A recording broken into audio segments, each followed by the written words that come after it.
Hello friends, আসসালামু আলাইকুম। আশা করি আপনারা সকলেই ভালো আছেন। আজকের এই ভিডিওতে আমি আপনাদেরকে দেখাবো কিভাবে অনলাইন থেকে বিভিন্ন ট্রাস্টেড পার্সনের কাছ থেকে অ্যাকুরিয়ামের জন্য রেয়ার ফিশ কেনা যায়। তো চলুন আজকের ভিডিওটি শুরু করা যাক। আজকে সকাল থেকেই মোটামুটি ভালোই বৃষ্টি হচ্ছিল। এর মাঝে আমার কাছে ফোন আসে যে আমার ফিশটি চলে এসেছে।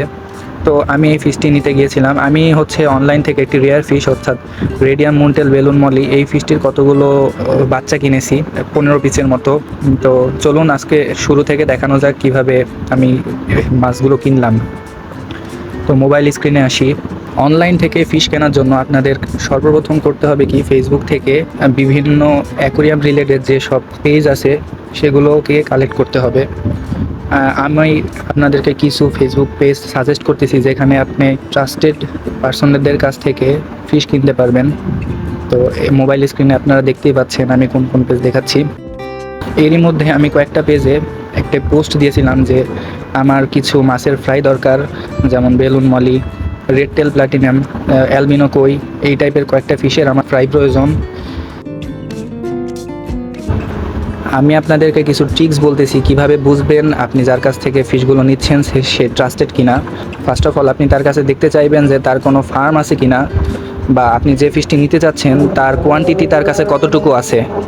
উনি যদি দেখাতে পারে ওনার কাছে হিউজ পরিমাণের ওই ফিশগুলো আছে, অর্থাৎ তিনি সেল করার জন্যই পোস্টটা করেছেন, তাহলে বুঝবেন সে অবশ্যই ট্রাস্টেড। সেকেন্ড অফ অল আমি আপনাদেরকে অবশ্যই রেকমেন্ড করব যে আপনারা যে যে জেলায় আছেন সেখান থেকেই ফিশগুলো অর্ডার করতে, অর্থাৎ সে জেলা থেকেই ফিশগুলো নেওয়ার চেষ্টা করবেন। সেজন্য আপনি যে জেলায় আছেন সেখানে যেসব ফেসবুক পেজগুলোতে ফিশ সেল হয় সে ফেসবুক পেজগুলোতেই নক দিবেন, যে জিজ্ঞেস করবেন যে কারো কাছে ওই রেয়ার ফিশগুলো আছে কিনা।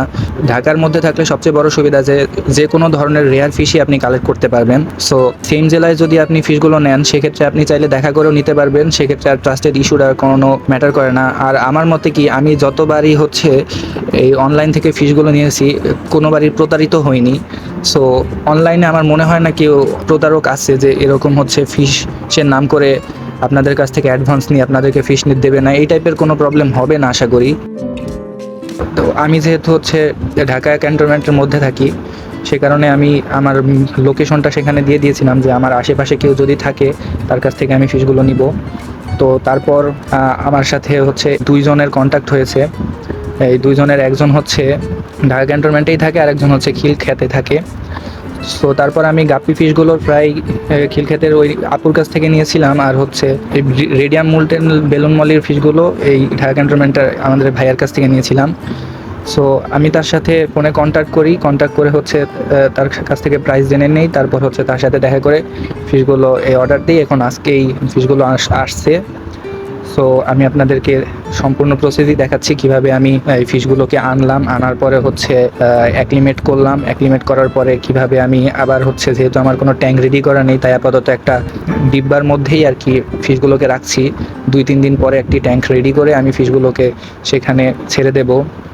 তো আজকে সকাল থেকেই বৃষ্টি হচ্ছিল দেখে আমার কাজটি করতে একটু ঝামেলাই হয়েছিল। তো প্যারা নেই, সম্পূর্ণ কাজটি আমি কমপ্লিট করে তারপর আপনাদেরকে ধাপে ধাপে দেখাচ্ছি। সো প্রথমে আমরা মাছগুলোকে এনে এই টবে থাকা পানির মধ্যে অ্যাক্লিমেশনে রাখি। তারপরে 10 থেকে 15 মিনিট অ্যাক্লিমেট হওয়ার পরে এই ডিব্বাতে থাকা পানিগুলোর সাথে ভিতরে মাছের পানিগুলো একটু একসাথে মিলিয়ে নেই। মেলানোর পরে আমরা একটা একটা করে মাছগুলোকে এই টবের মধ্যে ছেড়ে দিই। এই সম্পূর্ণ প্রসেস মাছগুলোকে নিয়ে। সো আপনাদের যদি ভিডিওটি ভালো লাগে লাইক করবেন, আর আমার ফেসবুক পেজ আর ইউটিউব চ্যানেল যেখান থেকে দেখছেন নতুন নতুন ভিডিও পেতে সাবস্ক্রাইব করবেন। তো সকলকে ধন্যবাদ। আসসালামু আলাইকুম।